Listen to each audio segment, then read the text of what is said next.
Assalamualaikum warahmatullahi wabarakatuh. Perkenalkan, nama saya Sinta Eka Purnamasari dengan NIM 1910301151. Di sini saya akan membuat video tentang luka bakar yang dimana letaknya itu adalah di engkel. Simak video berikut.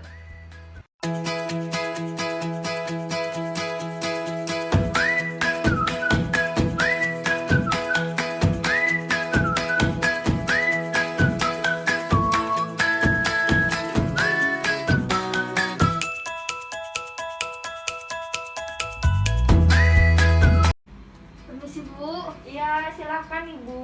Silakan duduk. Silakan duduk. Ya. Selamat pagi, Bu. Ada keluhan apa? Ya, kaki saya ini kena knalpot, jadi luka bakar gitu. Bu, kakinya kena luka bakar karena knalpot ya, Bu? Ya. Oh, baiklah. Di sini saya akan melakukan pemeriksaan terlebih dahulu. Sebelumnya, saya akan memperkenalkan diri saya. Perkenalkan, saya fisioterapis Sinta Eka Purnamasari, bisa dipanggil Sinta saja. Untuk pemeriksaan yang pertama, kita mulai dari nama Ibu ya. Siapa nama Ibu? Hikmah, Oke. Usia Ibu berapa? 25 tahun, 25 tahun. Pekerjaan Ibu sehari-harinya ibu rumah apa? tangga. Oke. Terus alamat Ibu di mana? Di Godean, Untuk keluhannya sendiri apa ya Ibu ya? ini luka bakar. Karena knalpot Knalpot, ya? ya. Oke. Apakah ada riwayat penyakit untuk sekarang? Tidak ada. Riwayat penyakit yang lama atau yang dahulu? Juga tidak ada. Apakah riwayat penyakit keluarga juga ada? Tidak ada. Oke, baik. Silakan untuk Ibu berbaring di kasur. Oke. Silakan tidur, tidak apa, Bu. Oh ya Ibu, sebelumnya luka bakar ini terjadi karena apa? Dimana waktu keadaan bisa terkena luka bakar? Saya jatuh dari motor, terus kena knalpot. Oh, oke. Untuk pemeriksaan yang pertama kita akan melakukan pemeriksaan objektif yang dimana kita akan mengukur tekanan darah si pasien, lalu mengukur denyut nadi, frekuensi nafas, dan suhu tubuh si pasien. Oke, kita akan melakukan pemeriksaan untuk tekanan darah si pasien. Kita akan mengukur tekanan darah si pasien.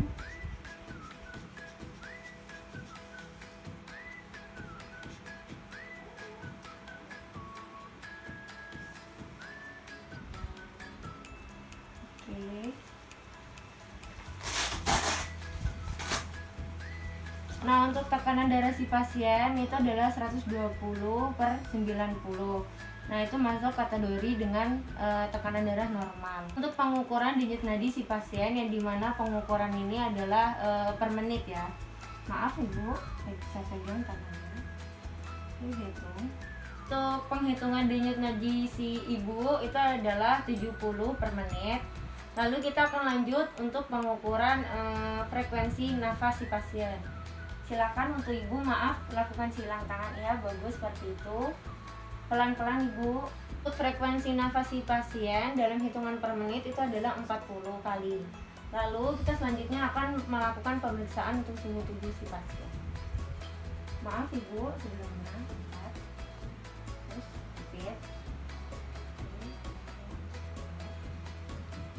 Nah, untuk suhu si pasien itu adalah 36,6 derajat Celcius.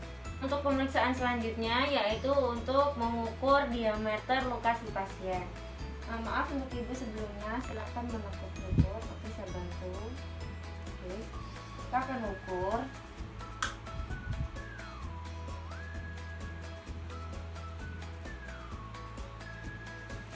Nah, untuk ukuran diameter luka si pasien sendiri itu adalah 5,5 kali 5 per cm. Pemeriksaan yang selanjutnya yaitu pemeriksaan odem.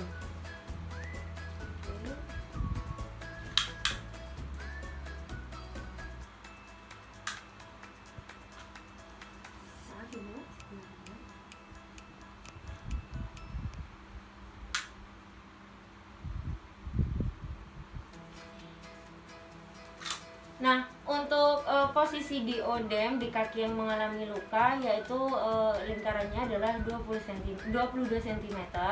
Lalu untuk di kaki yang normal itu adalah 20 cm. Maka ada pembengkakan atau odem sebesar 2 cm. Mengukur lingkup gerak sendi atau ROM pada pasien yang dimana aksisnya ada di malleolus lateral. Nah, gerakan ini di malleolus lateral adalah gerakan untuk plantar dan dorsal. Maaf untuk ibu, sebelumnya saya periksa terlebih dahulu. Oke. Lalu silakan untuk ibu angkat pelan-pelan seperti ini. Oke.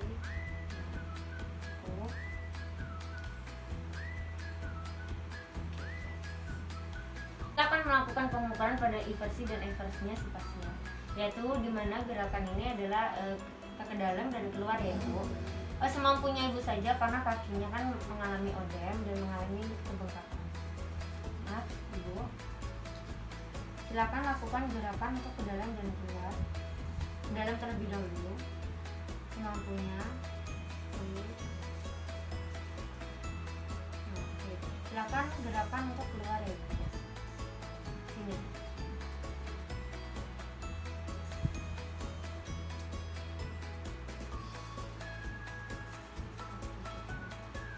Pengukuran ROM ini atau lingkup gerak sendi kita lakukan di kaki yang mengalami luka dan kaki yang normal.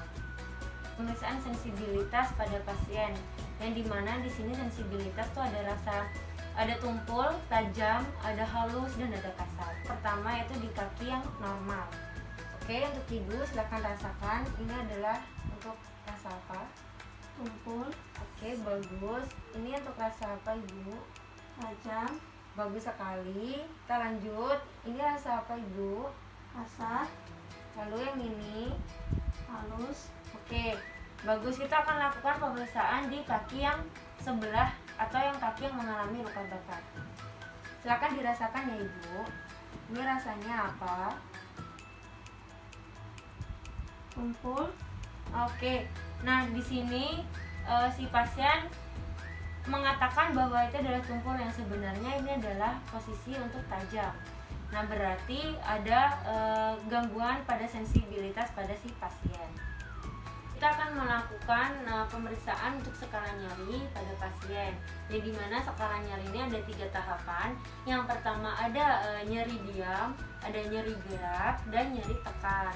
Nah, untuk ibu ini adalah namanya VAS atau alat untuk mengukur rasa nyeri yang ibu rasakan. Nah, sebelumnya saya akan memberitahu terlebih dahulu untuk skala nyeri. Untuk 0 itu adalah tidak ada rasa nyeri sama sekali. Terus untuk skala 1 sampai 3 itu adalah skala nyeri ringan. Nah, untuk 4 sampai 6 itu adalah skala nyeri untuk sedang.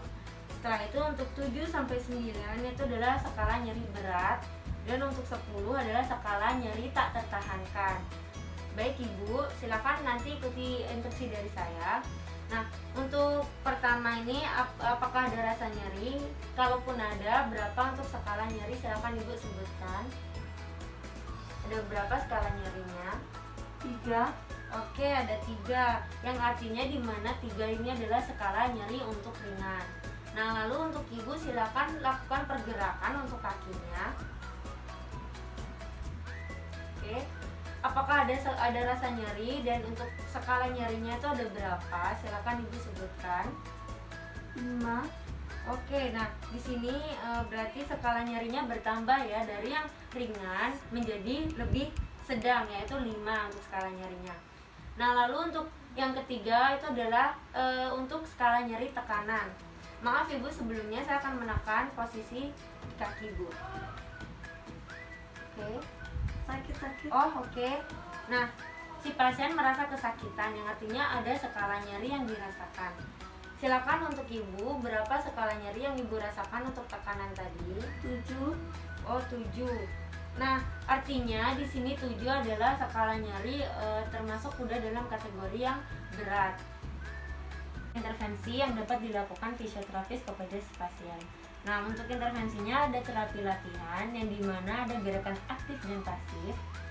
gerakannya ada palmar dan dorsal, lalu ada eversi dan inversi, lalu ada gerakan finger di bagian kaki atau mengeram lalu melepaskan.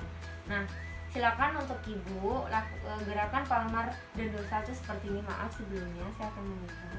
Terus seperti ini, lalu seperti ini,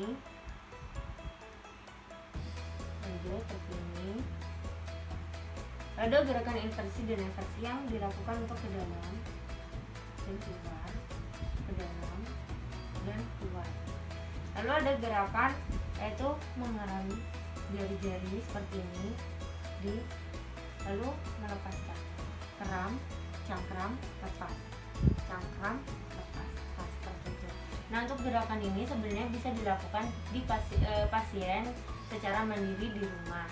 Untuk edukasi sendiri pada luka bakar, pasien ataupun keluarga yang harus dilakukan yaitu menjauhkan terlebih dahulu si pasien dari tempat kejadian atau ada tempat luka. Setelah itu bersihkan luka bakar dengan air mengalir. Setelah dilakukan pembersihan dengan air mengalir, sebaiknya si pasien atau si korban ini dibawa ke puskesmas atau klinik terdekat agar lukanya dibersihkan oleh ahlinya yang sesuai dengan tahapan ataupun tata cara dalam dunia medis. Ini juga untuk pasien dapat melakukan beberapa gerakan terapi yang bisa dilakukan mandiri di rumah. Dan untuk si pasien juga jangan melakukan kegiatan berat yang banyak menggunakan bagian kaki yang mengalami luka. Itulah video dan penjelasan yang dapat saya sampaikan. Semoga bisa dimengerti dan bisa dipahami oleh semuanya. Saya akhiri, wabillahi taufiq walhidayah. Wassalamualaikum warahmatullahi wabarakatuh. Terima kasih.